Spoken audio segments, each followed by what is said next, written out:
Hi class, we are starting the new topic, Advanced Algebra. Today's lesson is exercise 5C, Factorising Quadratics. You should remember that a quadratic looks like this. It's got x squared, then plus or minus a number, which we're going to call for now, we'll just call b, and then an x, and then plus or minus a number at the end, which we're going to call c. And so how we factorise this is we find two numbers that multiply to the end and add to the middle number. So they multiply to the end number. So they multiply to C and they add to the middle number. So they add to B. So once we've found these two numbers, usually it's by a process of listing the factors of the end number and then just seeing which ones add to the middle. So then once we found these two numbers, we put them into brackets like this. One goes in here and one goes in here. For example, we're looking for two numbers that multiply to the end, so multiply to 15 and add to the middle, so add to 8. So the two numbers that multiply to 15 are 5 and 3, which equals 15, and 5 plus 3 equals 8. So my two numbers are 5 and 3, so then I just put them in the brackets with the x at the front. So 5 and 3. Next example, so to factorise, I'm looking for two numbers that multiply to the end, so multiply to 20 and add to the middle, add to 9. So I could try the two factors 5 times 4, which equals 20, and 5 plus 4 adds to 9. Yep, those two numbers work. So then I just put them in the brackets with the x's, the 5 and the 4, and that is factorised. Okay, now we're looking for two numbers that multiply to 18 and add to 11. So I could try two factors. I could try 6 times 3, which equals 18, but 6 plus 3 adds to 9. It does not add to 11. So those two factors don't work. I need to choose another two. So I think, what else multiplies to 18? So 2 times 9 also equals 18, but 2 plus 9 adds to 11. So yep, that fits. So that's what it's going to be. So I put them in the brackets, 2 and 9. So it's always a good idea to list the factors, so the two numbers on the side. This is just to make sure you've got the right ones. So in this case, we're looking for two numbers that multiply to 12 and add to 7. So I could try the first ones that come into my head. I could try 2 times 6, which equals 12, and then I check 2 plus 6. Nope, that does not equal 7, it equals 8. So I've got to try different factors. So I'm going to try 3 times 4, which equals 12, and 3 plus 4, yep, that equals 7. So those are my two numbers. So put them in the brackets.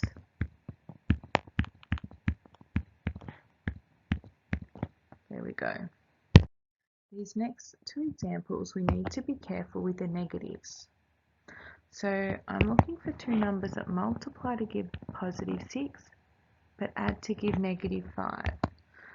So if I choose two positive factors of 6, they're not going to equal, if I add them together, a negative, so the negative 5. So instead I'm going to choose two negative factors, because two negatives multiplied by each other are going to equal a positive. So negative 2 times negative 3 equals positive 6, and negative 2 plus negative 3 equals negative 5. So these are my two factors, negative 2 and negative 3. So in the brackets this time, I've got negatives instead of positives, like that. So with this next example, I'm looking for two numbers that multiply to positive 16 and add to negative 8. So same thing, I'm going to have to choose two negative numbers. So negative 4 times negative 4 equals positive 16, and negative 4 plus negative 4 equals negative 8. So they're my two factors, negative 4. So I put them in the brackets, negative 4 and negative 4. This next one I've got to be careful with the negatives as well, but it's slightly different. So I'm looking for two numbers that multiply to give negative 10, but add to give positive 3. So if two numbers are multiplying to give a negative, that means one of them must be a negative and one must be a positive. So I'm just going to do trial and error. So I could try negative 5 times 2. Yep, that equals negative 10. But if I do negative 5 plus 2, negative 5 plus 2, that equals negative 3. So it doesn't equal 3. So I'm gonna keep using those factors, but I'm gonna change around where the negative sign is. So if I have negative 2 times 5, that equals negative 10 still. And negative 2 plus 5 equals positive 3. So you just need to do trial and error to make sure you've got the negatives in the right spot. So I've got x minus 2 and x plus 5. A little more practice with negatives. So I'm looking for two numbers that multiply to negative 7 and add to negative 6. So I'm just going to do trial and error. So if it's multiplying to a negative, one's got to be negative, one's got to be positive. So I'm going to try negative 7 times 1. Yep, that equals negative 7. And negative 7 plus 1 equals negative 6. Yes, that works. So I've got x minus 7, x plus 1. I just wanted to point this out because students always seem to get confused. So this first one here, I'm looking for two numbers that multiply to 6, and then this part here, if there's no number, it just means there's a 1. So then it's got to add to 1.